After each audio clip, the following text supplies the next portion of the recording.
kita bisa membanyak berinteraksi dengan Allah Subhanahu. Rasulullah Shallallahu Alaihi Wasallam bersabda, "Khairukum man kana umruhu wa qasara." Orang yang terbaik di antara kalian ialah yang panjang umurnya disertai dengan banyak amal saleh.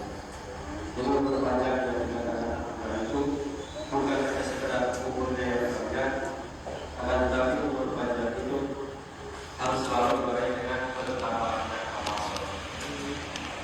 Jadi kelima yang dimuliakan Allah Subhanahu wa taala yang akan dibahas pada kesempatan kali ini sedikit saja mengenai sholat duha.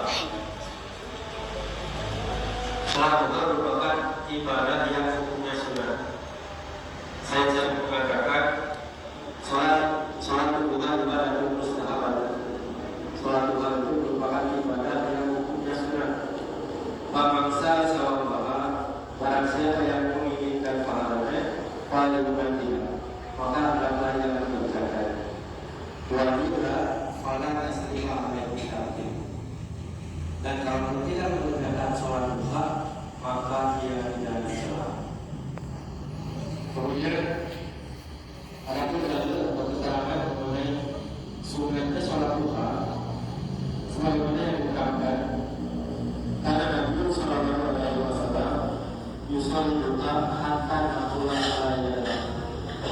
Nabi Sallallahu Alaihi Wasallam selalu melaksanakan sholat duha hatta naqula la. Tidak ada sahabat menyatakan bahwa beliau tidak pernah meninggalkan sholat duha. Wa yadaruha hatta naqula la yusolli.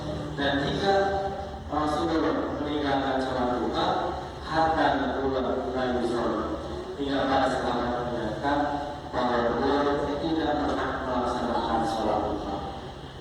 Jadi Rasulullah itu ketika melaksanakan sholat duha terus melaksanakan sholat duha. Tidak ada sahabat menyatakan Rasulullah itu tidak pernah meninggalkan sholat duha.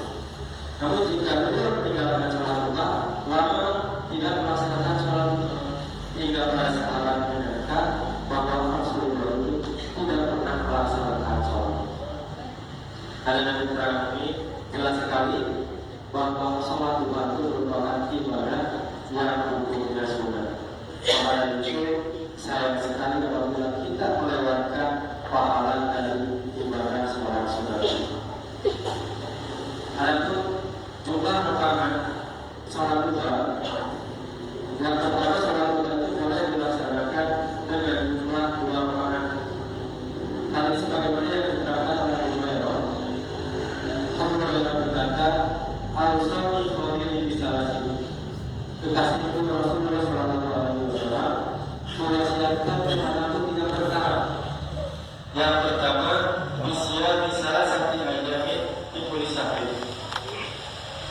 Sahur 3 hari pada setiap bulan, yaitu tanggal 13, 14, dan 15. Maka saya menyebutnya sahur ayat 20. Sebelum diwajibkannya sahur Ramadan, sahur ayat 20 atau yang tanggal 13, 14, 15 ini sahur yang wajib. Namun setelah diwajibkannya sahur Ramadan, sahur yang tanggal 13, 14, 15 ini hukumnya menjadi sunnah. Kemudian wasiat yang kedua dari Rasulullah yaitu warang dan naik duha, sholat duha 2 rakaat. Ada yang keterangan ini jelas sekali bahwa sholat duha itu boleh dilaksanakan dengan jumlah 2 rakaat. Kemudian wasiat yang ketiga dari Rasulullah yaitu wa'an al-biro qaulana, sholat zikir sebelum tidur. Itulah ketiga wasiat dari Rasulullah yang salah satu dari wasiatnya yaitu melaksanakan sholat duha 2 rakaat. Kemudian sholat duha juga boleh dilaksanakan dengan jumlah 4 rakaat. Hal ini sebagaimana yang diterangkan oleh Aisyah. Karena Nabi Sallallahu Alaihi Wasallam yusalli duha 4 rakaat. Nabi Sallallahu Alaihi Wasallam melaksanakan sholat duha 4 rakaat. Wa yasiru wa sya'allah. Dan beliau menambah sesuai dengan apa yang dikehendaki oleh Rasulullah. Jadi sholat duha juga boleh dilaksanakan dengan jumlah 4